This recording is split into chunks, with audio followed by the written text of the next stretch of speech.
Olá, boa noite a todos, sejam bem-vindos mais uma vez à nossa live, ao nosso canal, ao nosso encontro semanal. A oportunidade que Deus nos concede de podermos aqui nos reunir mais uma vez em seu santo nome para podermos nos nutrir, nos alimentar da sua bendita palavra que está contida na Bíblia Sagrada. Sejam bem-vindos mais uma vez. Hoje faremos a pregação expositiva do capítulo 9 do Evangelho de Marcos, dando continuidade à nossa sequência de mensagens que se iniciou no capítulo 1 e que terminará no último capítulo desse Evangelho, que é o capítulo 16. Sejam bem-vindos mais uma vez. Eu peço a cada um de vocês para que curta esta live, para que compartilhe, para que deixe um comentário, deixe o seu amém, deixe o seu glória a Deus. Isso é importante para que o algoritmo das nossas redes sociais entendam a relevância desta mensagem e façam com que ela seja promovida e seja levada a outras pessoas. É importante que você interaja conosco. Eu não estou vendo os comentários que vocês fazem, mas eu os vejo no final da live. Mas durante a realização dessa nossa convenção, é importante que você deixe essa curtida, faça seu comentário e compartilhe. Porque quando você faz isso, você contribui para que essa mensagem, para que o evangelho que vai ser aqui hoje pregado, seja levado a todos os povos, seja levado a outras pessoas. E com isso você também contribui para que a ordenança dada por Cristo a todos os seus discípulos seja cumprida. Ide por todo o mundo e pregai o evangelho a toda criatura. Quando você aperta o botão de curtir, quando você compartilha, quando você deixa um comentário, de alguma forma você estará contribuindo para que essa ordenança do Cristo seja cumprida. E para quem você deve enviar essa mensagem, com quem você deve compartilhá-la? Com todos, com qualquer pessoa. Tenha certeza de que as palavras de Cristo são eternas e infalíveis. E ele nos disse: nem só de pão vive o homem, mas de toda a palavra que sai da boca de Deus. Por isso, para quem quer que você envie esta mensagem, você estará enviando o pão da vida, a palavra que está escrita na Bíblia Sagrada, a palavra que sai da boca de Deus, que é um alimento necessário a toda pessoa. Enquanto nós nos nutrimos com o pão natural, alimentando o corpo, é com a palavra, com o pão da vida, que nós nos nutrimos a nossa alma, a nossa espiritualidade, o nosso espírito. E é o espírito quem dá vida ao corpo, por isso precisamos alimentá-lo. E essa é a oportunidade que você tem de espiritualmente se nutrir e de contribuir para que outros também venham a espiritualmente poder crescer. Bem-vindos aos que estão chegando, uma boa noite mais uma vez. Sejam bem-vindos à nossa live, aos nossos canais. E vamos, dentro de alguns instantes, dar início à nossa pregação expositiva do capítulo 9 do Evangelho de Marcos. Antes do início da nossa mensagem, é importante que nós façamos um breve comentário, uma breve introdução do que é o Evangelho de Marcos. O Evangelho de Marcos é um dos 4 evangelhos que estão contidos no Novo Testamento e um dos 3 evangelhos sinópticos, junto com os evangelhos de Lucas e de Mateus. Sinópticos porque tem uma mesma perspectiva, um mesmo ponto de vista a respeito do ministério de Jesus. O Evangelho de Marcos foi escrito pelo evangelista de mesmo nome, Marcos, que não foi um dos 12 apóstolos, mas foi alguém que teve uma proximidade muito grande com o grupo apostólico, com o apóstolo Paulo, com o apóstolo Pedro, e que a partir daí adquiriu muitos relatos e pôde fazer uma narrativa organizada no seu evangelho, que é dirigido inicialmente para o público da cidade de Roma. Esse evangelho tem como propósito retratar Jesus como alguém que está em constante movimento, como alguém que está em constante ação, como alguém que está a todo momento fazendo milagres, curando, expulsando demônios e pregando a palavra. E por que esta visão? Porque o público de Roma, os romanos, eles valorizavam muito a periculosidade, o heroísmo, as conquistas militares que foram testemunhadas na pessoa dos generais e dos imperadores romanos. Sendo assim, Jesus precisa ser retratado como um herói, mas não como um herói qualquer, como um herói que inicialmente se mostra como servo, mas que termina como Senhor. Jesus é ao mesmo tempo servo e Senhor. É alguém que veio muito mais para servir do que para ser servido. Mas é Senhor porque morre e ressuscita, vencendo a morte, o maior dos inimigos, vencendo também o diabo, o inimigo das nossas almas, e fazendo uma vitória, uma conquista que nenhum general ou imperador romano jamais foi capaz de fazer. Nesse sentido, Jesus é retratado como o Rei dos Reis, como o Senhor dos Senhores. Apesar de ter morrido de madeiro, que era a forma mais humilhante de se morrer, ele ressuscitou 3 dias depois, mostrando que prevalece sobre a morte, mostrando que prevalece sobre aquilo que nenhum homem foi capaz e é capaz de fazer, ou colocando na condição de Senhor dos Senhores, de Rei dos Reis e do próprio Deus vivo encarnado que habitou entre nós. Nesse sentido, o Evangelho de Marcos retrata muito mais as ações de Jesus, os seus milagres, os seus atos, do que os seus ensinos. Mas nem por isso deixa de ser uma obra grandiosa que retrata de uma maneira fidedigna toda a grandiosidade do Filho de Deus. Sejam bem-vindos aos que estão chegando, aos que estão se conectando conosco. Nós vamos agora dar início oficialmente à pregação expositiva do capítulo 9 do Evangelho de Marcos. Peço primeiramente a Deus para que nos dê a iluminação necessária para que tenhamos o entendimento devido de cada palavra que é encontrada em cada passagem deste capítulo. Peço a Deus também para que me dê a inspiração necessária para que eu tenha as palavras precisas e corretas para transmitir os ensinamentos que trazem a compreensão e o significado de cada passagem que nós vamos ouvir. Faço esse pedido por iluminação e inspiração que me venham na pessoa do Espírito Santo, e peço a Deus em nome de Jesus. E que o Espírito Santo também esteja com cada um de vocês, iluminando as vossas mentes, iluminando os vossos corações e transformando os vossos interiores em terrenos férteis, aonde estas sementes, a própria palavra de Deus, será lançada e encontrará um solo fértil e preparado, adubado e devidamente pronto para poder fazê-las frutificar, dando fruto para 100, para 60 e para 30. É isso que eu peço a Deus também, em nome de Jesus. Amém. Então, começando o capítulo 9, nós encontramos uma breve passagem que traz os seguintes dizeres. Ele lhes disse, no caso Jesus, aos seus discípulos: garanto-lhes que alguns dos que aqui estão, de modo algum, experimentarão a morte, antes de verem o reino de Deus vindo com poder e glória. Essa é uma passagem que ela abre o capítulo 9, é uma passagem curta e que ela tem alguns significados dentro de diferentes visões teológicas.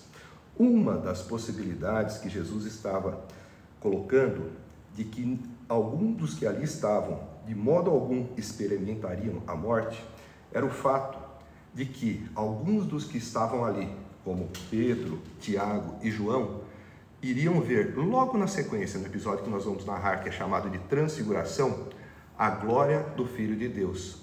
Nesse sentido, eles estariam antevendo o reino de Deus vindo com poder e glória na própria pessoa do Cristo transfigurado, que é o que nós já vamos ver. Uma outra interpretação para esta passagem é o fato de que alguns ali também veriam, antes de morrerem, o Cristo vivo ressurreto. Outra expressão e outra manifestação do reino de Deus vindo com poder. E a outra interpretação possível e cabível também e aplicável a essa passagem é uma referência ao que viria a acontecer 50 dias depois da ressurreição de Cristo, no dia de Pentecostes, quando o Espírito Santo desceria sobre os apóstolos, desceria também sobre mais um total de 120 discípulos de Cristo que estavam reunidos, e ali eles teriam também uma série de manifestações sobrenaturais devido à presença do Espírito Santo e particularmente a manifestação do dom de línguas, onde foram faladas línguas estrangeiras para pessoas de diversas nacionalidades que estavam ali reunidas, mostrando também o poder e a capacitação que o Espírito de Deus pode dar para que a igreja ali nascente alavancasse a pregação do Evangelho, usando pessoas que tinham pouco prestígio e pouca cultura, de forma a capacitá-los para falarem em línguas estrangeiras que eles nunca haviam ouvido. Nesse sentido, era o reino de Deus mostrando o poder, mostrando a glória e mostrando que o Espírito Santo é capaz de fazer de uma pequena igreja uma instituição de extensão global, como hoje nós conhecemos no mundo cristão. No episódio seguinte, que nós temos o seguinte título, A Transfiguração, é onde se explica a primeira das possibilidades de interpretação desta primeira passagem. A Transfiguração, ela também é narrada nos evangelhos de Mateus e de Lucas, e ela traz os seguintes dizeres. 6 dias depois, Jesus tomou consigo Pedro, Tiago e João e os levou ao alto monte, onde ficaram a sós. Ali ele foi transfigurado diante deles. Suas roupas se tornaram brancas, de um branco resplandecente, como nenhum lavandeiro no mundo seria capaz de branqueá-las. E apareceram diante deles Elias e Moisés, os quais conversavam com Jesus. Então Pedro disse a Jesus, Mestre, é bom estarmos aqui. Façamos 3 tendas, uma para ti, uma para Moisés e uma para Elias. Ele não sabia o que dizer, pois estavam apavorados. A seguir apareceu uma nuvem e os envolveu, e dela saiu uma voz que disse, Este é meu filho amado, ouçam-no. Repentinamente, quando olharam ao redor, não viram mais ninguém, a não ser Jesus. Enquanto desciam do monte, Jesus lhes ordenou que não contassem a ninguém o que tinham visto, até que o Filho do Homem, que é o próprio Jesus, tivesse ressuscitado dos mortos. Eles guardaram o assunto apenas entre si, discutindo o que significaria ressuscitar dos mortos.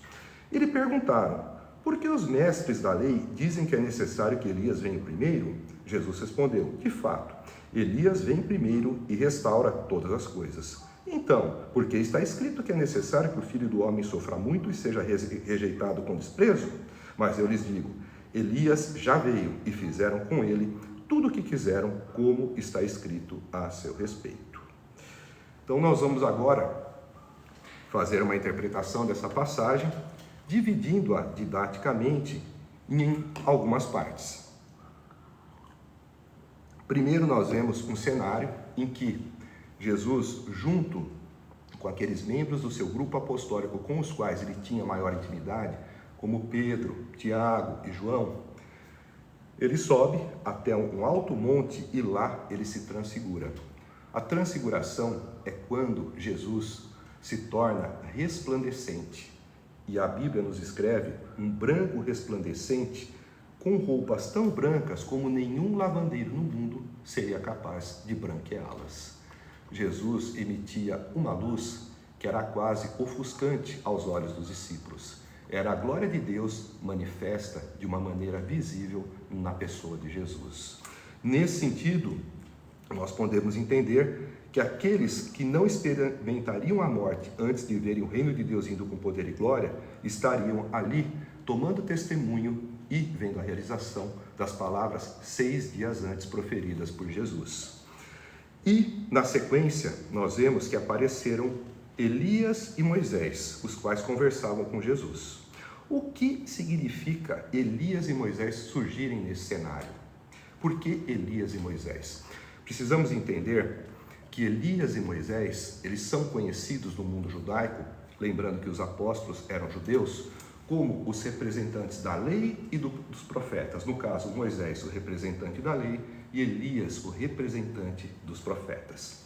Isso é importante porque a lei e os profetas, há também os escritos, mas de uma maneira resumida, o judeu falava do Velho Testamento como sendo a lei e os profetas. O próprio Jesus também se referia ao Antigo Testamento, dizendo a lei e os profetas. Nesse sentido, todo o Antigo Testamento apontava para Jesus. O próprio Moisés havia dito para o seu povo que viria um profeta semelhante a ele, que eles deveriam obedecê-lo para não serem condenados. E Elias, como representante dos profetas, ele também representa ali o espírito de profecia, que foi personalizado por Isaías, por Daniel e por tantos outros que anunciaram a vinda do Messias. Então, Moisés e Elias ali, diante de Jesus, era uma confirmação do testemunho dado pelo representante da lei em Moisés e pelo representante dos profetas em Elias, de que tudo aquilo que havia sido dito sobre o Messias estava ali se cumprindo. Jesus era o Messias que havia sido anunciado e que eles ali testemunhavam e confirmavam. Nesse sentido, nós vemos que Pedro, junto com os outros discípulos, eles não tinham o entendimento da grandiosidade daquela situação. Elias e Moisés apontavam para Cristo como Messias, como o prometido de Deus, como o Filho de Deus. E nós vemos que apesar da intimidade deles com Jesus, de Pedro, Tiago e João, apesar de estarem juntos com Jesus há mais de um ano, eles não tinham ainda a ideia de quem realmente era Jesus. Nós vemos que eles tinham uma proximidade com Jesus, mas eles não tinham uma real comunhão com Jesus. Nós vemos nessa passagem que eles testemunharam pelo menos 4 milagres. Primeiro, Jesus se transfigurando. Depois, Moisés e Elias aparecendo. Depois, uma nuvem surgindo e dela saindo uma voz que diz: "Este é meu filho amado, ouçam-no", a voz de Deus Pai. E depois, Elias e Moisés desaparecendo. Mesmo diante de todos esses sinais, mesmo diante de todos esses milagres, eles ainda dizem: ainda bem que nós estamos aqui, falando para Jesus, para que façamos 3 tendas, uma para ti, uma para Moisés e outra para Elias. Eles mostravam com isso que eles tinham respeito por Jesus, que eles comparavam Jesus a pessoas honradas e dignas e a homens reconhecidamente santos, como Moisés e Elias. Mas Jesus não era isso, não era um profeta como Moisés e nem como Elias, não era um libertador como Moisés e nem um profeta como Elias. Jesus é o próprio Deus, é o Filho de Deus. Então, quando eles dizem, ou Pedro diz, de fazer 3 tendas, uma tenda para cada um, ele, de certa forma, iguala Jesus a Moisés e a Elias, não mostrando o entendimento necessário de quem realmente era o Filho de Deus. Nós vemos, na continuidade dessa narrativa, tá? Enquanto eles desciam do monte, Jesus lhes ordenou que não contassem nada a ninguém a respeito do que tinham visto, até que o Filho do Homem tivesse ressuscitado dos mortos. Eles guardaram o assunto apenas entre si, discutindo o que significaria ressuscitar dos mortos.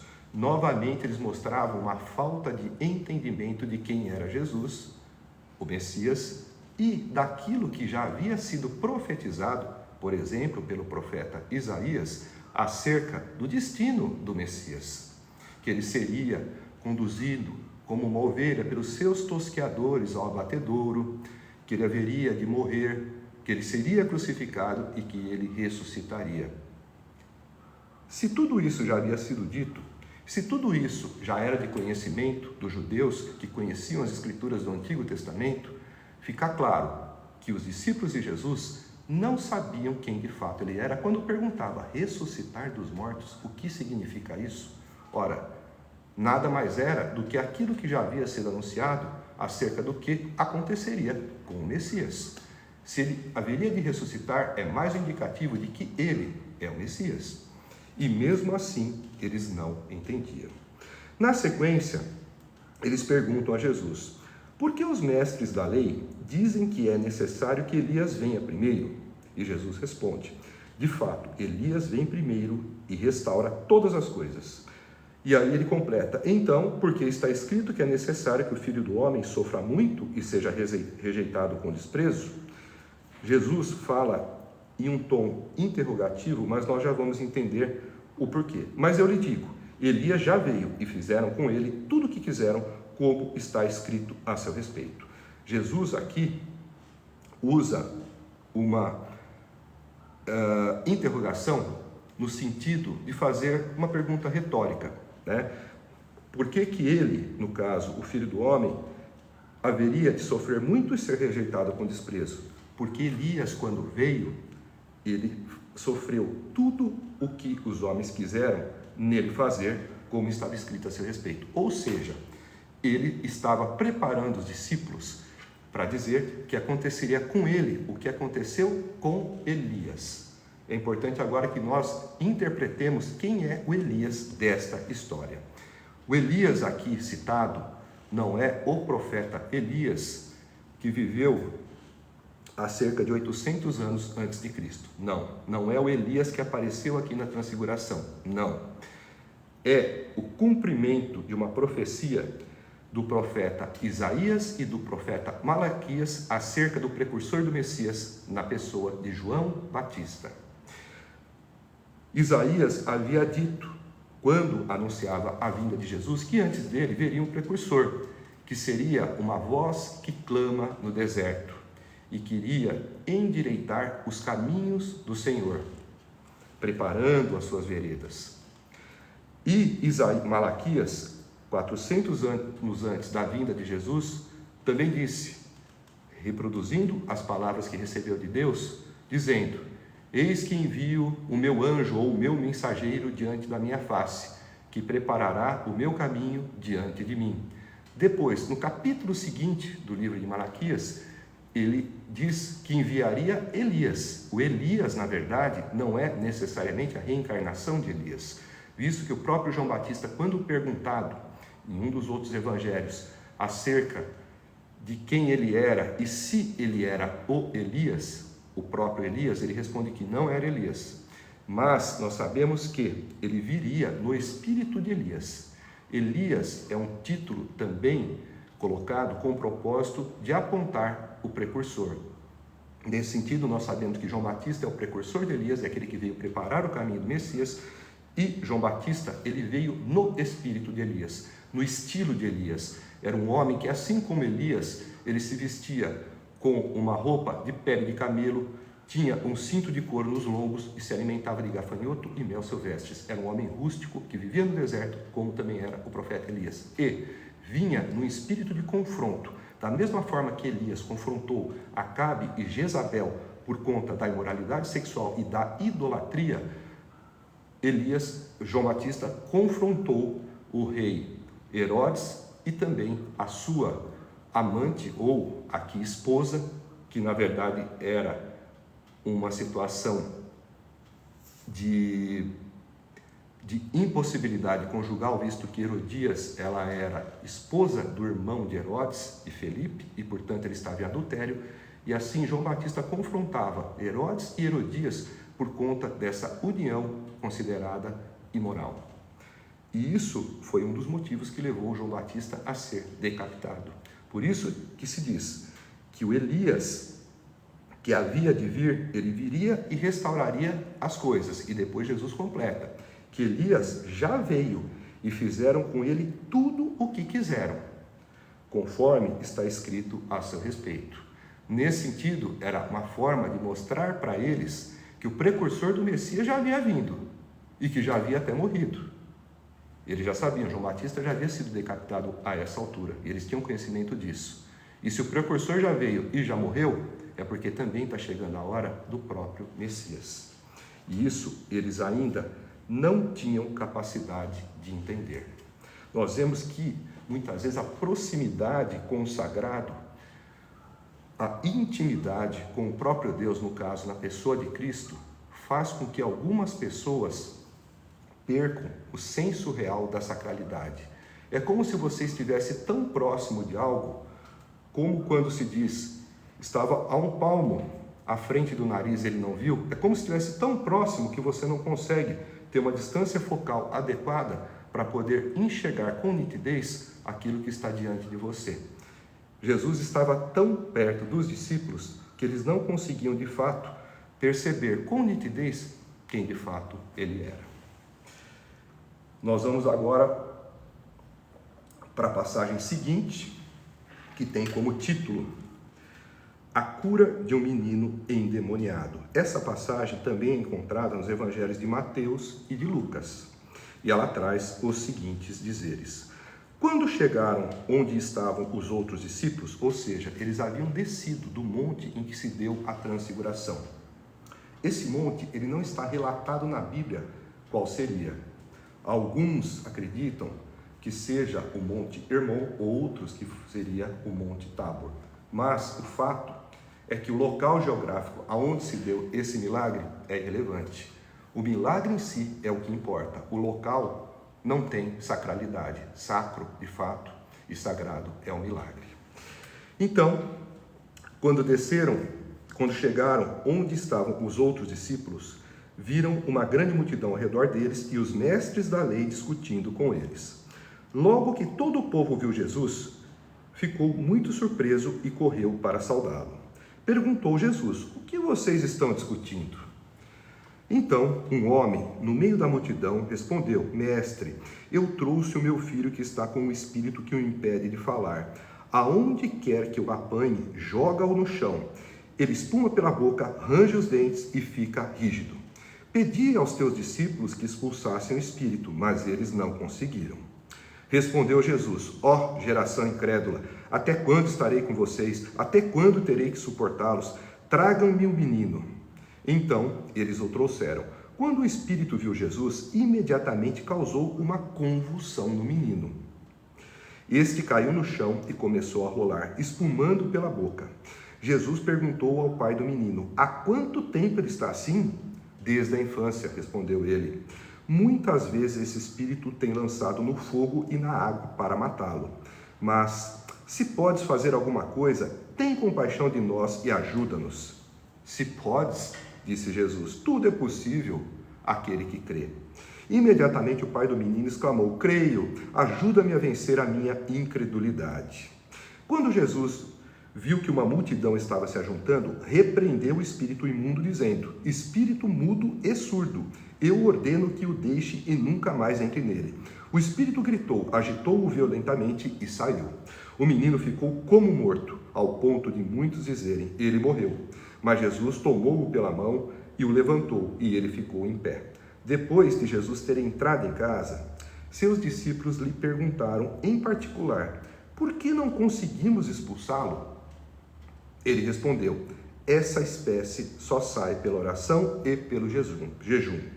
Eles saíram daquele lugar e atravessaram a Galileia. Jesus não queria que ninguém soubesse onde eles estavam, porque estava ensinando aos seus discípulos. E lhes dizia: o Filho do Homem está para ser entregue nas mãos dos homens. Eles o matarão e 3 dias depois ele ressuscitará. Mas eles não entendiam o que ele queria dizer e tinham receio de perguntar-lhe. Mais uma passagem emblemática das Sagradas Escrituras em que vemos Jesus, mais uma vez, vencendo o poder das trevas, curando um menino endemoniado que estava sofrendo uma possessão demoníaca que fazia com que ele ficasse mudo e com que também tivesse o acometimento do sistema nervoso, sendo assim consumido por um quadro de epilepsia, tendo crises convulsivas severas, esporadicamente e desde a infância. Nós vemos nessa passagem que os discípulos de Jesus tentaram primeiramente realizar um ritual ou simplesmente um ato de exorcismo, mas que não tiveram êxito no cumprimento dessa tarefa. Nós podemos nos lembrar que os discípulos de Jesus haviam vindo há não muito tempo de uma caravana, de uma missão evangelística muito bem sucedida e triunfante, aonde fizeram curas, expulsaram demônios, mas agora parece que não surtiram êxito. E por que nós vemos que eles tiveram dificuldade? O texto também nos responde, porque esse tipo de espírito precisa de jejum, precisa de oração. Jesus também diz que eles eram uma geração incrédula, faltava fé. Muitas vezes é o que nós nos deparamos quando acabamos nos acomodando depois de uma campanha triunfante, quando não estamos diante de problemas, quando conseguimos aquilo que almejávamos, muitas vezes nós relaxamos e nos afastamos de Deus. Isso nos tira a autoridade espiritual. Eles provavelmente estavam há algum tempo sem orar, sem jejuar como deveriam e não estavam com a devida comunhão com Deus, apesar da proximidade com Jesus, para terem fé suficiente. Então, isso pode nos explicar o porquê do fracasso na expulsão desse espírito imundo. Vamos analisar passo a passo essa cura, que é uma cura emblemática que nos traz profundos ensinamentos espirituais acerca da possessão demoníaca e acerca da ação de Jesus. Nós vemos que o homem, ele tinha conhecimento de quem era Jesus, chamava-o de mestre, e ele relata por que ele estava ali com seu filho, porque ele precisava de alguém que expulsasse o demônio. Ele relata que os discípulos não conseguiram e ele vai até Jesus relatar a dificuldade, que o filho está com um espírito que o impede de falar.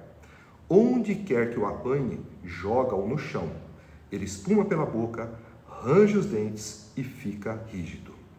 Nós vemos com isso que a possessão demoníaca é algo real. O diabo, o demônio, ou os demônios, ou os espíritos do mal, não são alegorias, não são simbolismos, não são meras criações delirantes da mente humana. Não. Eles são criaturas e são seres espirituais reais, que agem de uma forma contundente para tentar acabar com a vida de algumas das pessoas que eles vêm a assediar. Nós vemos aqui no relato do pai que o espírito age de uma maneira tão intensiva a ponto de fazer com que ele seja lançado no fogo e na água com a intenção de matá-lo. Nós vemos a intensidade desta possessão demoníaca, a força que esse espírito mal possui, a ponto dos discípulos não terem conseguido repreendê-lo e expulsá-lo. Nós vemos o grau de aprisionamento que esta criança estava nas mãos deste demônio, deste anjo caído que servia seguramente a Satanás. Nós vemos também nessa passagem que o pai relata quando Jesus pergunta há quanto tempo ele está assim, e o pai responde, desde a infância. Ou seja, é alguém que já estava possuído por Satanás desde criança. Isso nos traz um alerta, isso nos traz uma reflexão, que Satanás quer as crianças. Satanás sabe que quanto mais cedo ele influenciar a vida dos nossos filhos, a vida dos pequeninos, mais prejuízos ele vai trazer. E nós vemos que Satanás não age por si só. Satanás tem demônios que o auxiliam e tem também pessoas encarnadas que servem a ele. No mundo em que hoje nós vivemos, nós vemos as escolas, muitas vezes, aplicando uma teoria chamada ideologia de gênero, que é contrária aos preceitos bíblicos. Nós vemos produções hollywoodianas colocando vilões na condição de heróis e heróis na condição de vilão, relativizando aquilo que é o certo, aquilo que é errado. Muitas vezes misturando um mesmo personagem e colocando nele o papel de vilão e o papel de herói, fazendo com que personagens como Thanos e como Coringa sejam colocados na condição de heróis, e como Coringa, um personagem bastante manipulador, cínico, seja colocado como coitado. Nós vemos também produções, por exemplo, da Netflix, em que há um conteúdo exageradamente sexualizado, conteúdo que faz com que as nossas crianças e os nossos adolescentes cresçam com a mente desviada dos propósitos de Deus para com seus filhos. E é isso que nós devemos ter em mente. Satanás não está de braços cruzados. E nós, será que não estamos? As igrejas devem investir no ministério infantil, na evangelização crescente e precoce das crianças, porque o próprio Jesus nos diz que quando a casa está ocupada por um espírito imundo e depois ela se torna vazia, se ela não estiver ocupada, no caso, pelo Espírito de Deus, esse espírito que saiu pode voltar e trazer 7 espíritos piores. Portanto, nós devemos cuidar das crianças, evangelizá-las o quanto antes que Satanás resolva tomar conta delas. Então, é isso também que nós aprendemos nessa passagem, em que um menino, ele sofre de uma epilepsia de natureza demoníaca, mostrando que uma possessão demoníaca pode sim promover uma doença física, no caso, uma doença funcional, a epilepsia, uma doença neurológica que se manifesta por episódios repetidos de crises convulsivas. E não são crises convulsivas qualquer. Nós vemos que ele rola pelo chão, que ele espuma pela boca, nós vemos que ele range os dentes. Provavelmente é uma crise convulsiva tônico-clônica generalizada. Não é algo qualquer, não é uma simples possessão, não é uma simples influência demoníaca. É algo que os discípulos não conseguiram resolver, mas que nós vemos que quando Cristo é acionado, o seu poder é inabalável. Nós vemos que o Pai clama a Jesus. Nós vemos, na verdade, os 5 passos que normalmente caracterizam o cenário de execução do milagre. Nós vemos alguém trazendo uma problemática para Jesus. Nós vemos alguém fazendo uma súplica, um clamor. Nós vemos Jesus agindo. Nós vemos o resultado da ação de Jesus. E depois nós vemos a reação dos ouvintes, a reação dos espectadores, a reação da multidão. Então nós vemos este pai falando para Jesus: se podes fazer alguma coisa, tem compaixão de nós e ajuda-nos. Jesus exclama: se podes, tudo é possível aquele que crê. Como que perguntando ao pai: como assim? Se podes? Claro que eu posso. Eu sou Deus. Eu sou o Filho de Deus. Eu sou o próprio Deus encarnado. Claro que posso, porque Deus pode tudo. E o pai, num ato de fé vacilante, mas de humildade, ele então diz: creio, ajuda-me a vencer a minha incredulidade. Ele sabia quem Jesus era, mas diante, possivelmente, da falha dos discípulos, ele teve um momento de vacilo na sua fé, mas foi humilde o suficiente para reconhecer isso e para suplicar para que Jesus o ajudasse, não só a curar o seu filho expulsando o demônio, mas ajudá-lo também como pai a vencer a sua incredulidade. Foi quando Jesus repreendeu o espírito imundo, dizendo: espírito mudo e surdo, eu ordeno que o deixe e nunca mais entre nele. Nós vemos que Jesus tem autoridade sobre demônios, tem autoridade sobre principados e potestades, e tem autoridade para que, com um simples falar, faça o espírito sair e nunca mais voltar. Então nós vemos a autoridade de Jesus, a súplica, a problemática que é trazida, um menino endemoniado que ninguém consegue curar. Nós vemos um pai suplicante, nós vemos Jesus agindo, ordenando e repreendendo o espírito e mandando ele sair. Nós vemos que na sequência, o resultado dessa ação foi que o espírito gritou, agitou o menino violentamente e saiu. O menino ficou como morto, ao ponto de muitos dizerem: ele morreu. Nós vemos que a multidão teve a sua reação ficando perplexa com aquilo que viu, achando que o menino estava morto, mas Jesus, mostrando que de fato o espírito havia saído e que o menino estava curado, Jesus o toma pela mão, o levanta e ele fica em pé, mostrando que a cura foi imediata, foi completa, como de fato deve ser para se caracterizar como um milagre. Estava ali mais um dos prodígios feitos por Jesus, dando testemunho de quem ele realmente era, o Filho de Deus. Diante disso, nós vemos na sequência que os discípulos perguntam: por que não conseguimos expulsá-lo? E Jesus diz: essa espécie só sai pela oração e jejum. Lembrando que Jesus já havia dito que eles eram uma geração incrédula.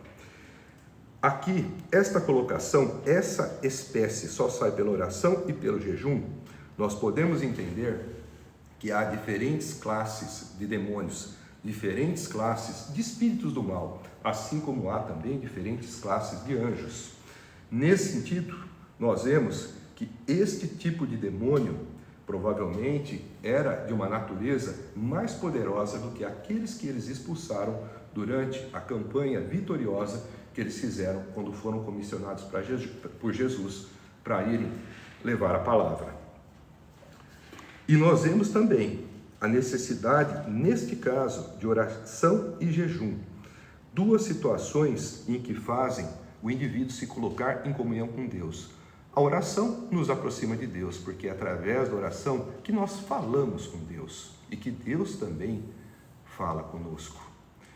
E o jejum é uma disciplina espiritual, aonde o indivíduo ele abre mão do alimento convencional para fazer com que ele se sinta saciado, plenamente nutrido, buscando o alimento espiritual na forma da palavra e da oração, para se sentir assim saciado da fome pela ausência do pão. Nesse sentido, é uma substituição de uma necessidade humana por um suprimento espiritual.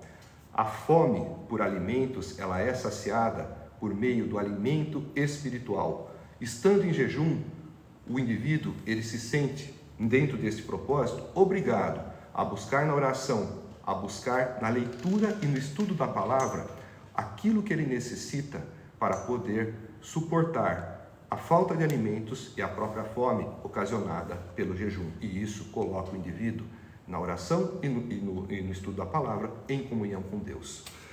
Era isso que os discípulos faltavam. Apesar da proximidade com Jesus, que é o Filho de Deus e o próprio Deus, eles não estavam em comunhão com Deus. Por isso, não tinham a autoridade espiritual necessária para poderem repreender e expulsar aquele espírito imundo que fazia com que o menino fosse surdo e com que também tivesse epilepsia.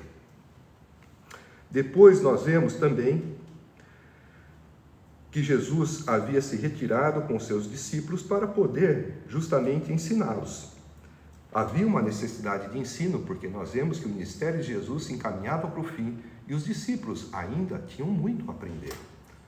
Ora eram efetivos, ora vacilavam e também falhavam.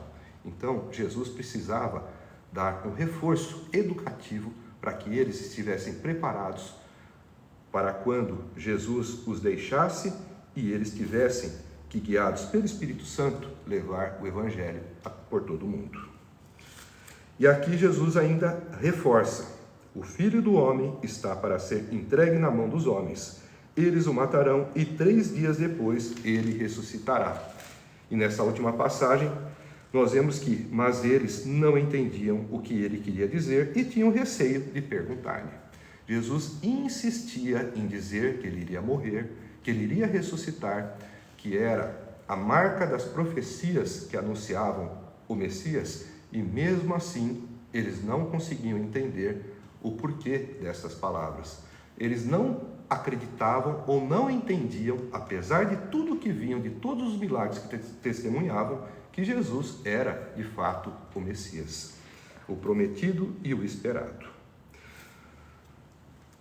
Nós vamos agora passar para a próxima passagem, que tem o seguinte título: Quem é o maior? E chegaram a Cafarnaum. Quando ele estava em casa, no caso Jesus, perguntou-lhes: o que vocês estavam discutindo no caminho? Mas eles guardaram silêncio, porque no caminho haviam discutido sobre quem era o maior. Assentando-se, Jesus chamou os 12 e disse: se alguém quiser ser o primeiro, será o último e servo de todos. E, tomando uma criança, colocou-a no meio deles, pegando-a nos braços, disse-lhes: quem recebe uma dessas crianças em meu nome, está me recebendo. E quem me recebe, não está apenas me recebendo, mas também àquele que me enviou.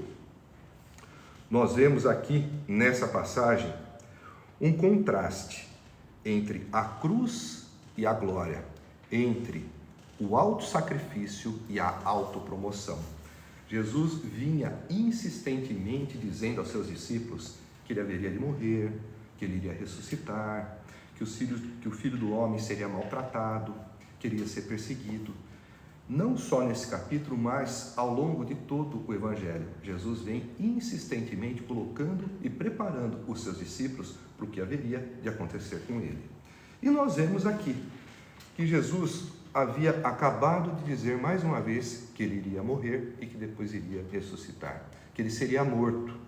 Ele, o Filho de Deus, o próprio Deus encarnado e vivendo entre nós, iria morrer, seria morto. E os discípulos não tinham a consciência do que isso significava. Jesus não foi morto por falta de forças para lutar. Jesus morreu porque estava anunciado que ele viria para morrer. Porque era esse o seu propósito, de morrer em nosso lugar, para que pudéssemos ter vida eterna, ter vida em abundância. Então, nós vemos aqui um grande contraste entre Jesus anunciando que seria morto, o próprio Deus iria morrer na mão dos homens, e os seus discípulos discutindo sobre quem era o maior. Isso mostra também a falta de entendimento deles a respeito da pessoa de Jesus. Por quê? Eles tinham uma visão judaizante acerca do Messias, uma expectativa de que quando o Messias viria, ele viria em poder e glória, como Cristo há de vir agora na sua segunda vinda ou na sua volta, que está por vir. Eles tinham uma expectativa de que o Messias, naquela época, chegaria em poder e glória e viria como um libertador, não como um libertador do pecado, como Jesus veio, mas como um libertador político-militar que tiraria o Estado judeu, o povo de Deus, do jugo romano. E ali, eles vinham discutindo no caminho sobre quem era o maior, provavelmente imaginando que Jesus, que estava se preparando para ir para Jerusalém, onde ele haveria de morrer, onde encerraria o seu ministério terreno, que ele talvez, chegando lá, aproveitasse a sua permanência e, de fato, viesse a assumir o trono de Israel. Usasse o seu poder, a sua inteligência, enfim, algum artifício que fizesse com que ele, Jesus, assumisse o trono de Davi, se assentando no reino de Israel, tirando o povo do jugo militar do Império Romano e fazendo com que os seus 12 apóstolos se tornassem ministros de Estado. Talvez eles discutissem entre eles quem seria o primeiro-ministro, talvez eles discutissem entre eles como que seria a divisão dos ministérios. Por isso é que eles discutiam entre eles quem era o maior depois de Jesus, ou quem seria o vice, né? Então, nesse sentido, eles não tinham, de fato, ideia de quem era Jesus. Enquanto eles se preocupavam com a glória, com o reconhecimento, com o triunfo terreno, Jesus anunciava que estava por poucos dias de morrer, que ele, o Filho de Deus e o próprio Deus, estava para ser morto, e eles pensavam na glória terrena. É o contraste entre a cruz e a glória, entre o alto sacrifício de Cristo por nós e a autopromoção dos discípulos por si mesmo. Jesus dá uma lição a eles, mostrando, em síntese, a essência daquilo que é o reino de Deus, ou a essência daquilo que é, ou daquilo que são aqueles que irão para o reino de Deus. Jesus diz, se assenta, chama os 12 e diz, se alguém quiser ser o primeiro, será o último e servo de todos. Ou seja, quem quiser se exaltar, será humilhado, e será colocado em último lugar. Isso é uma maneira de mostrar uma condenação com relação à vaidade. Isso é uma maneira de mostrar que o cristão, ele tem uma concepção diferente de valores daquilo que o mundo valoriza. O cristão, ele não se importa de ser humilhado, porque ele sabe que na glória ele será exaltado. Ele não valoriza o poder terreno, porque ele sabe que o poder verdadeiro é o poder espiritual. Ele sabe que Cristo disse: não ajunteis tesouros na terra, onde a traça e a ferrugem consome, aonde os ladrões pilham e levam, mas ajunteis tesouros no céu, onde nem a traça nem a ferrugem consome, nem os ladrões pilham e levam. Mas os discípulos não tinham ainda esta consciência. E Jesus os adverte: se alguém quiser ser o primeiro, será o último e servo de todos, alertando-os com relação ao cuidado que devem ter com a vaidade. E na sequência, Jesus toma uma criança, coloca no meio deles, pega nos braços e diz aos discípulos: quem recebe uma dessas crianças em meu nome, está me recebendo.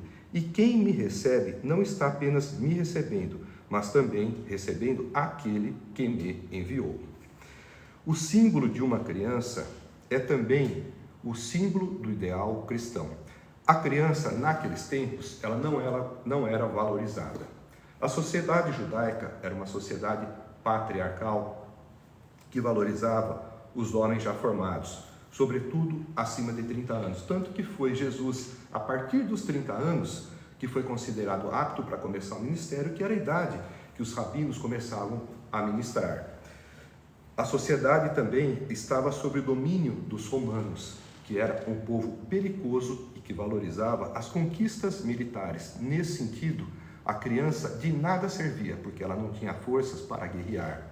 A criança, portanto, era ali uma expressão que Jesus usou, personificando na própria criança e ilustrando de uma maneira didática e pedagógica como que os seus discípulos, como que os seus seguidores, como que os cidadãos do reino dos céus devem ser. Como uma criança, ou seja, humilde, pura e santa e também totalmente dependente. Dependente do quê? Dependente, no caso da criança, dos cuidados dos pais. E, no caso dos discípulos, dependente de Deus. Então, Jesus queria da parte deles a humildade de uma criança, a pureza de uma criança e a dependência de uma criança com relação aos seus pais, no caso, com relação a Deus. Então, essa foi uma maneira pedagógica e didática que Jesus mostrou como eles deveriam ser, ao invés de se preocuparem em quem era o maior. E na sequência ele diz: quem recebe uma destas crianças em meu nome, está me recebendo. E quem me recebe, não está apenas me recebendo, mas também recebendo aquele que me enviou. Nesse sentido, Jesus usa a metáfora da criança para mostrar o próprio cristão em atividade de evangelização. Ele deve ser também como uma criança, como alguém humilde, puro, com santidade e dependente de Deus em suas ações. E quem recebe um cristão que está em ministério evangelizando, quem recebe um missionário, não recebe somente o missionário que é como uma criança, mas recebe também o próprio Cristo, que foi quem o enviou. Porque aquele missionário que está em nome de Cristo, quando é recebido, aquele que o recebe não recebe somente o missionário, mas recebe também a Cristo, que enviou o missionário, e recebe também a Deus Pai, que enviou a Cristo junto de nós. Então, essa também é uma colocação da postura que nós devemos ter com relação aos missionários cristãos. Quando nós os recebemos, estando eles trabalhando em nome de Cristo, nós também recebemos a Cristo e também estamos recebendo ao próprio Deus. É justamente uma exortação aos seus discípulos no sentido de humildade e no sentido de mostrar a eles que eles não eram os únicos que estavam nesta missão, que eles deveriam ser também hospitaleiros com outros que estariam trabalhando em nome de Cristo. Situação que nós vamos ver logo mais adiante. Nós vemos também na próxima passagem, que tem como título "Quem não é contra nós, é por nós", uma exemplificação do que acabamos de falar.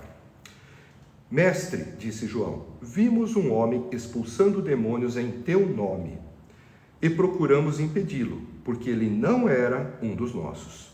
"Não o impeçam", disse Jesus. "Ninguém que faça um milagre em meu nome pode falar mal de mim logo em seguida, pois quem não é contra nós está a nosso favor. Eu lhes digo a verdade: quem lhes der um copo d'água em meu nome, por vocês pertencerem a Cristo, de modo nenhum perderá a sua recompensa." O que nós vemos nessa passagem? Vemos que os discípulos de Jesus estavam enciumados porque havia um homem que não era parte do grupo apostólico, que não era membro do discipulado mais íntimo de Jesus, que fazia sinais miraculosos, exorcizando pessoas, expulsando demônios e fazendo em nome de Jesus de uma forma bem-sucedida. Isso deve ter suscitado o ciúme dos discípulos que haviam recentemente falhado em expulsar um demônio, aquele que causava a epilepsia em um menino. Então, João traz essa queixa a Jesus, dizendo que havia esse homem que expulsava demônios em nome de Jesus e eles queriam impedi-lo, porque ele não era um dos nossos. O que nós podemos extrair dessas passagens, dessas palavras? Os discípulos tinham, além do ciúme, uma visão exclusivista.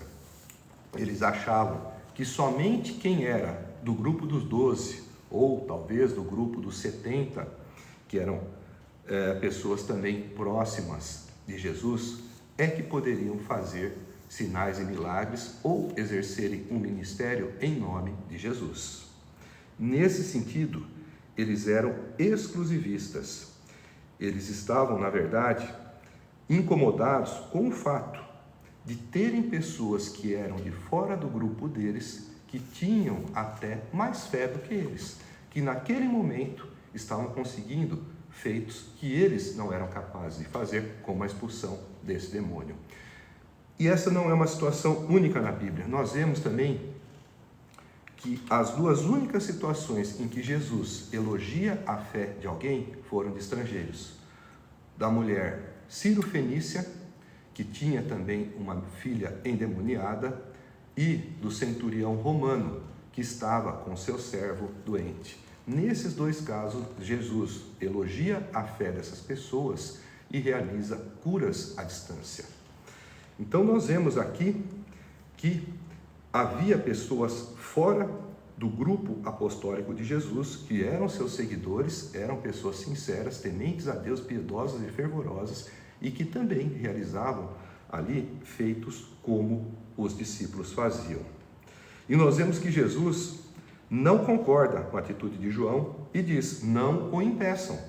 Ninguém que faça um milagre em meu nome pode falar mal de mim logo em seguida, pois quem não é contra nós está a nosso favor.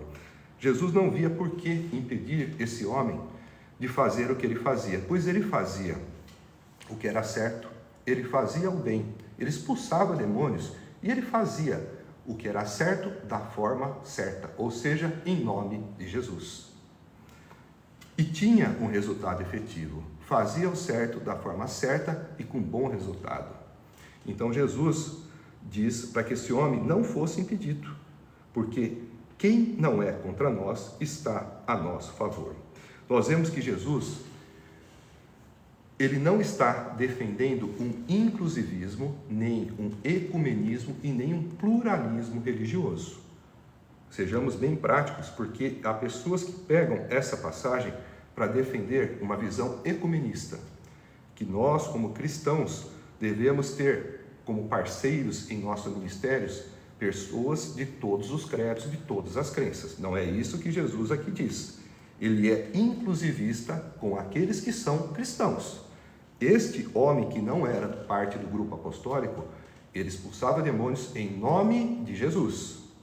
Portanto, ele mostra aqui que esse conceito que os discípulos tinham de que eles eram, na verdade, monopolistas do poder de Cristo, monopolistas do poder de Deus e do Espírito Santo, é um conceito equivocado. E isso é aplicável à nossa realidade de hoje, dentro de instituições, a respeito de instituições que pregam que a salvação está dentro delas, que somente quem é membro ou parte de tal instituição, de determinada instituição, é que será salvo. Isso não é verdade, isso é um conceito de seita. Toda instituição que se declara como única, como único caminho para a salvação, como instituição, age como seita. E era exatamente assim que os discípulos estavam agindo, imaginando que eles eram monopolistas do poder de Deus e, portanto, da salvação. E Jesus estava aqui os repreendendo, mostrando que há pessoas que são discípulos verdadeiros de Jesus em todas as instituições cristãs. Na sequência, nós vemos que Jesus também diz aos seus discípulos: em verdade, quem lhes der um copo de água em meu nome, por vocês pertencerem a Cristo, de modo nenhum perderá a sua recompensa. Outra vez, Jesus fala sobre receber os cristãos que estão pregando a palavra. Dar um copo d'água era um ato de hospitalidade mais simples que tinha. Mas embora, apesar de ser um ato pequeno, é algo que não passa desapercebido ou que deixa de ser notado diante dos olhos de Deus. E quem auxilia um cristão, um missionário, em seu trabalho, em seu ministério, não deixa de ser recompensado por Deus no seu devido tempo, mesmo que esse auxílio seja apenas um copo d'água. Um pequeno gesto de hospitalidade não será perdido e terá a sua recompensa. Por isso, sempre que puder, contribua, ajude as ações missionárias. Eu não estou falando que você deva dar dinheiro, ofertar. Isso você pode fazer conforme o seu coração mandar, mas você pode muito bem contribuir com oração. Ore por aqueles que estão levando a palavra em locais hostis. Ore por aqueles que estão pregando na internet, que é também um terreno hostil. A internet é um mundo onde se encontram pessoas que não estão alinhadas com o Evangelho, onde há muitos haters e pessoas que tentam constranger aqueles que pregam a palavra. E você pode contribuir com a obra missionária, com o propósito de evangelização de muitos missionários cristãos, com a sua oração. Pense nisso. Como que você tem contribuído para a expansão do reino de Deus? Como que você tem contribuído com aqueles que servem a Deus com a missão de evangelização? Isso é muito importante e nós contamos com a sua oração. Que Deus lhes abençoe. Nós vamos agora para a última passagem.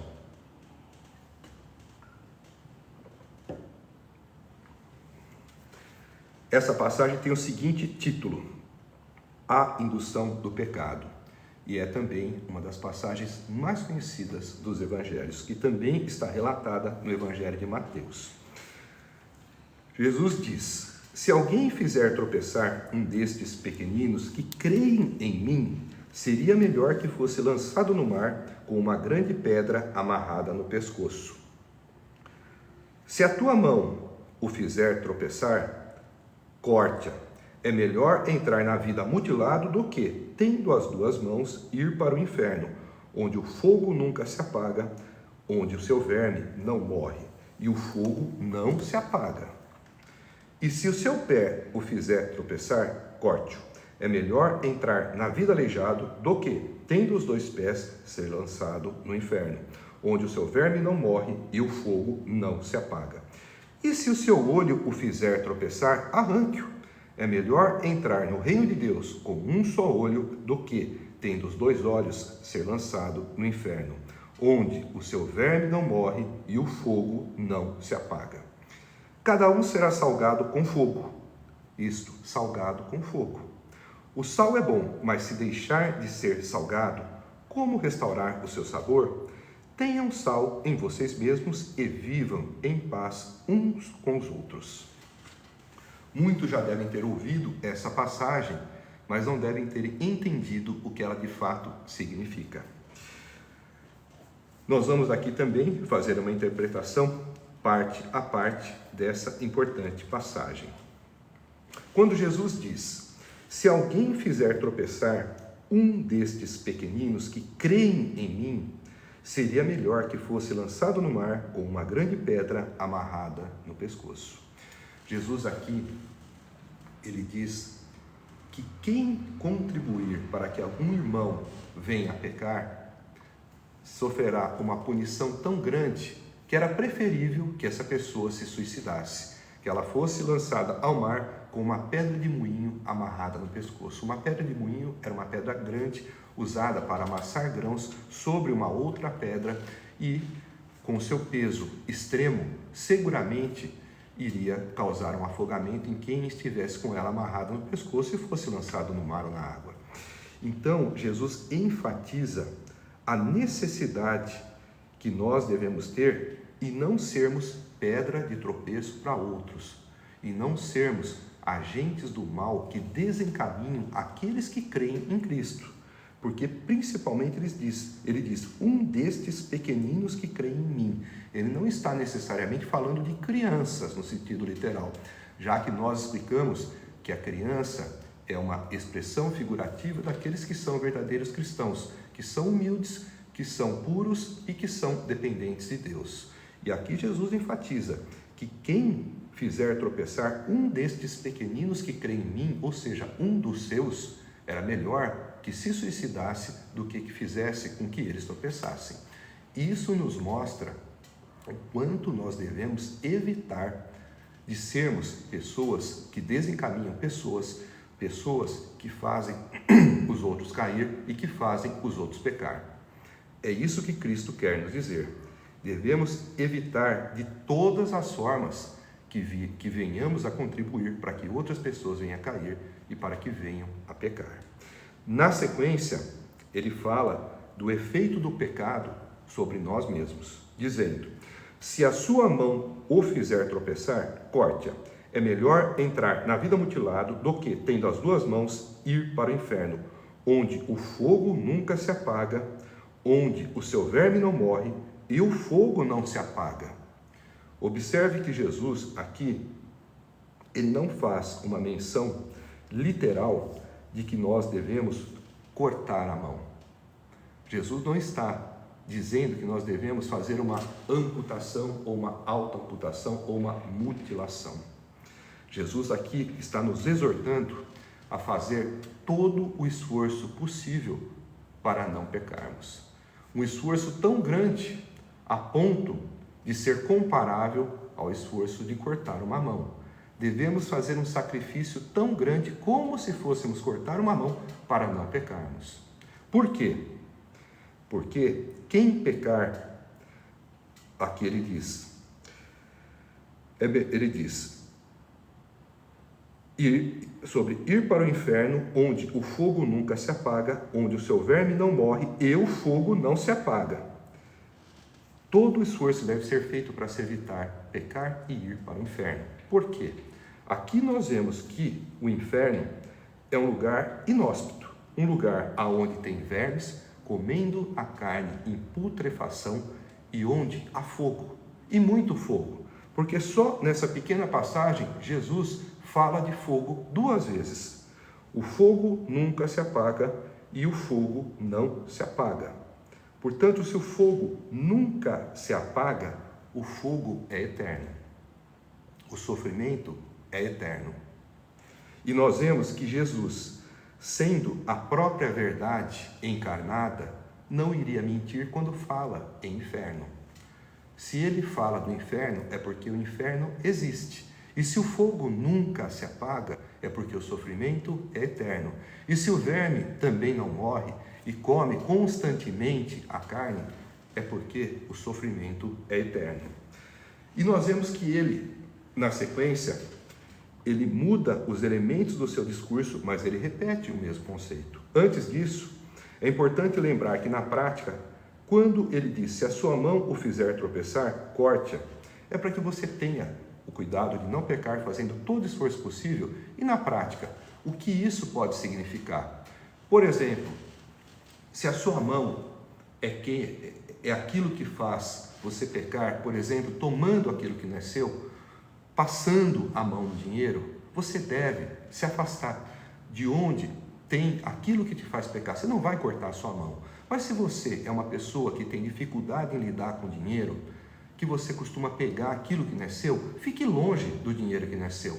Se você trabalha em um caixa, num estabelecimento, e você tem dificuldade em pegar aquele dinheiro e deixar aquilo no caixa, muda de função, ou peça demissão. É melhor do que ir para o inferno.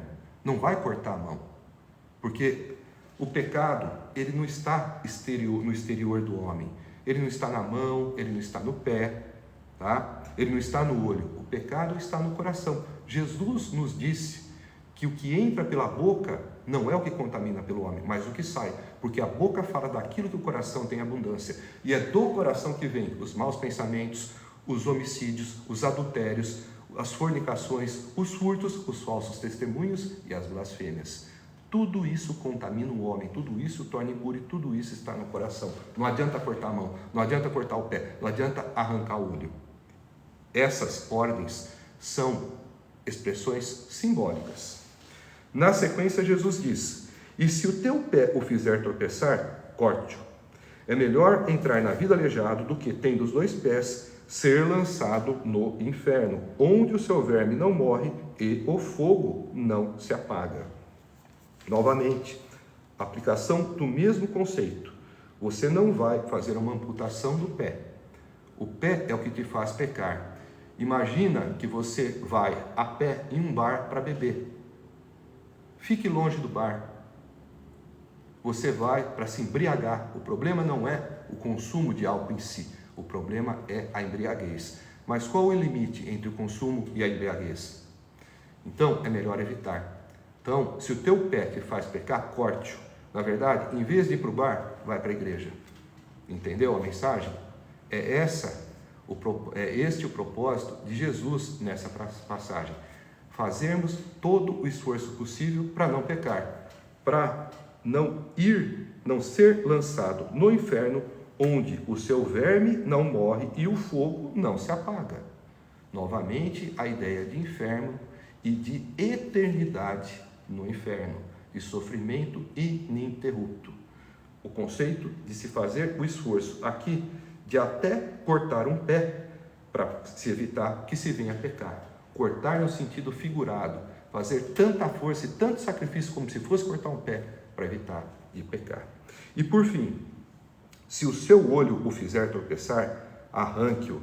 É melhor entrar no reino de Deus com um só olho do que, tendo os 2, ser lançado no inferno, onde o seu verme não morre e o fogo não se apaga. A mesma aplicação, você não vai extrair o olho, fazer uma enucleação, mas você vai evitar que aquilo que te faça pecar venha a te fazer cair.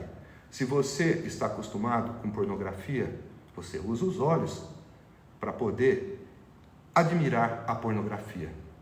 Você não vai tirar o olho, você vai afastar de você aquilo que te faz cair em pornografia.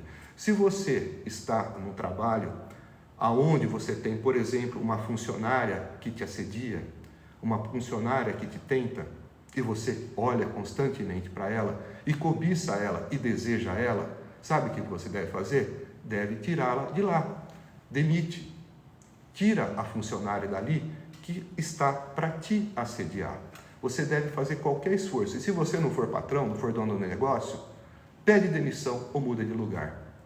Por quê? É melhor entrar no reino com um só olho do que, tendo os 2, ser lançado no inferno, onde o seu verme não morre e o fogo não se apaga. Todo o esforço possível para não pecar. Um esforço tão grande quanto aquele de tirar um olho. Tão grande e tão significativo como se perdesse um olho. Para evitar o quê? O sofrimento eterno no inferno, aonde o verme não morre e o fogo não se apaga. Novamente, repetindo aqui por várias vezes o conceito de eternidade e de fogo perene, para que ninguém tenha dúvida que o inferno existe e que o sofrimento é para sempre. Todo esforço deve ser empreendido para não se ir para esse maldito lugar. Por fim, Jesus deixa aqui as últimas palavras do capítulo 9. Cada um será salgado com o fogo. O sal é bom, mas se deixar de ser salgado, como restaurar o seu sabor? Tenham sal em vocês mesmos e vivam em paz uns com os outros. O que essas palavras querem dizer? Também é outra passagem, dentro da mesma passagem, que muitos já devem ter ouvido e não devem ter entendido. Para que a gente tenha uma interpretação concisa e adequada, é importante que nós estudemos em separado o sal e o fogo dentro da cosmovisão bíblica. O sal, nos tempos de Jesus, ele era usado, como nos dias de hoje, para dar sabor aos alimentos, para fazer com que aquilo que estamos degustando tenha um gosto, um sabor, um paladar mais agradável, para que a comida ela tenha, diria que, graça, ela tenha um encanto especial, ela tenha algo de diferente que não teria se estivesse sem sal. O sal, ele é essencial para dar o sabor, para fazer com que os alimentos sejam degustados, sejam consumidos com mais prazer, justamente porque tem mais sabor. Além disso, o sal, na época de Jesus, ele era usado também como um conservante. As carnes, os alimentos, eles eram salgados, porque o sal, ele evitava e retardava a putrefação. Isso também era uma propriedade própria do sal, uma espécie de antisséptico, e muito valorizado, porque ele aumentava a longevidade dos alimentos. E o fogo? O fogo, ele tinha também diversos sentidos. Nesse contexto, nós podemos dizer que o fogo, ele representa a purificação, a prova e até mesmo a presença do Espírito Santo. A purificação, porque o fogo era usado, por exemplo, para poder purificar as coisas, separando um metal precioso como o ouro daquilo que era impureza. Quando submetido ao fogo, aquilo que era impureza, que contaminava o ouro, era separado do próprio ouro. Nesse sentido, o fogo servia para purificar. Mas o fogo, dentro de uma visão espiritual, ele também servia como prova, como algo difícil.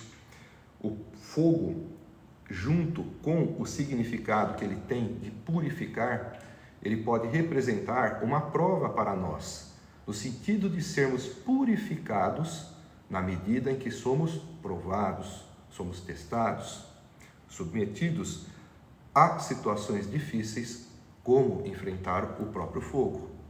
E é também um símbolo do Espírito Santo, um símbolo da presença de Deus, como as línguas de fogo que desceram no dia de Pentecostes, que está descrito no capítulo 2 de Atos dos Apóstolos. Nesse sentido, o fogo é também a presença do Espírito Santo. E aí, o que significa ser salgado? Cada um será salgado com fogo. Jesus estava se dirigindo aos seus discípulos. Ser salgado com fogo é ser submetido às ações do fogo e do sal. Nesse sentido, o fogo eram as provações. Aqui eles iriam passar, aqui eles iriam ser submetidos para que eles pudessem se purificar, para que eles pudessem espiritualmente crescer, amadurecer, crescer na fé, crescer no entendimento, crescer nas disciplinas espirituais. E, ao ser salgado, eles seriam conservados, livres da decomposição, da corrupção pelo pecado. Então, nesse sentido, ser salgado com fogo é ser purificado e depois ser submetido a uma medida que evita a decomposição, a contaminação pelo pecado ou a corrupção da carne. Tá? Então, cada um será salgado com fogo, provado para ser purificado e depois também colocado e um processo que evita a contaminação pelo pecado, que faz com que o indivíduo seja mantido em santificação. O fogo não só prova, mas também ele traz santidade, porque ele representa o Espírito Santo. Nesse sentido que cada um será salgado com fogo, no sentido de ser provado, testado, purificado, santificado e depois conservado longe do pecado por meio do sal. São medidas, claro, de natureza simbólica. Depois Jesus diz: o sal é bom, mas se deixar de ser salgado, como restaurar o seu sabor? Tenham sal em vocês mesmos e vivam em paz uns com os outros. Aqui ele mostra que o sal é bom, mas se ele perder o sabor, para que ele vai servir? Vai servir para evitar a decomposição dos alimentos, mas a sua função de dar sabor, de dar vida aos alimentos, vai ficar comprometida. Nós devemos lembrar que há uma metáfora do cristão, que ele é o sal da terra e que ele é luz do mundo. Sal da terra no sentido de que ele tem o papel de evitar a corrupção, de evitar a contaminação desmedida do pecado nos locais onde ele está. Ele, como cristão, como agente que prega o Evangelho, ele contribui para evitar a corrupção e a contaminação desmedida pelo pecado. Nesse sentido, ele é o sal da terra. Ele evita a contaminação. E ele é também, como o semeador do Evangelho, como um evangelista, aquele que dá sabor às pessoas, que leva a palavra que é vida, que dá graça e dá vivacidade àqueles que os ouvem e àqueles que recebem a palavra que eles pregam. Nesse sentido é que Jesus diz: se o sal deixar de ser salgado, como restaurar o seu sabor? Ou seja, ele não vai mais servir. O cristão que não é como o sal, que não evita a corrupção de si mesmo e dos locais em que ele está, e que não prega a palavra para dar sabor às pessoas, para trazer vida a elas, é um inútil. Nesse sentido, o cristão deixa de ser o sal da terra, aquele que evita a contaminação e a corrupção desmedida pelo pecado, e também deixa de ser aquele que dá sabor e vida às pessoas com quem ele encontra e com quem ele evangeliza. E por fim, tenham sal em vocês mesmos e vivam em paz uns com os outros. Nesse sentido, é uma exortação para que tenhamos uma vida de santidade e também uma vida de amor com os outros, para que vivamos em paz, em harmonia com os outros e em santidade nós mesmos. Essas são as últimas palavras que nós encontramos no capítulo 9 do Evangelho de Marcos, e assim damos por encerrada a nossa pregação expositiva de mais um capítulo. Eu aproveito para lembrá-los que essa mensagem ficará gravada, mas que você pode antecipadamente fazer com que ela chegue a outras pessoas. Curta a nossa live, deixe seu amém nos comentários ou deixe um comentário ao seu gosto e compartilhe. Compartilhe, porque você vai estar contribuindo para que o Evangelho de Deus seja levado a todos os povos. Antes de encerrar, eu gostaria de falar um pouquinho com vocês a respeito do meu livro, A Revelação. Uma viagem conduzida pela fé em busca da cura em nome de Jesus. Livro que lancei em dezembro de 2023 e no qual me dediquei durante 5 anos e meio para poder relatar os conhecimentos que recebi no plano espiritual que me serviram de capacitação para a parte de cura do meu ministério. Eu recebi um chamado de Deus no dia 8 de janeiro de 2018, onde fui comissionado para o Ministério de Evangelização Global e secundariamente para a realização também de um Ministério de Cura, para o qual eu recebi a capacitação e registrei aquilo que aprendi nas moradas em que visitei neste livro. Aqui você vai ter a oportunidade de saber por que os maus sentimentos podem nos fazer adoecer e vai entender também como que os bons sentimentos, as orações, as preces, como que as notas musicais e as cores podem também nos ajudar a curar. Você vai ter uma imersão em física quântica, em teologia cristocêntrica e também em medicina espiritual. São quase 700 páginas que vão servir para lhe trazer muito conhecimento acerca de nós como indivíduos multicorporais, multidimensionais, como seres materiais e espirituais, e vai compreender melhor o adoecimento dentro de uma visão espiritualista e transcendente, mas racional. Se você tiver interesse em adquirir o nosso livro, você pode acessar o site www.daniloverotti.com.br ou entrar em contato conosco nas nossas redes sociais. Eu agradeço a cada um de vocês que esteve conosco até aqui, até esse momento, e vamos fazer uma oração agradecendo a Deus mais uma vez pela oportunidade que Ele nos deu de podermos mais uma vez aqui nos reunirmos em seu santo nome, para podermos desfrutar de momentos agradáveis aonde degustamos da sua sagrada palavra. Em nome de Jesus. Amém. Uma boa noite a todos. Obrigado mais uma vez pela audiência e que Deus lhes abençoe. Segunda-feira que vem, estamos aqui juntos mais uma vez para fazermos a pregação expositiva do capítulo 10. Glória a Deus.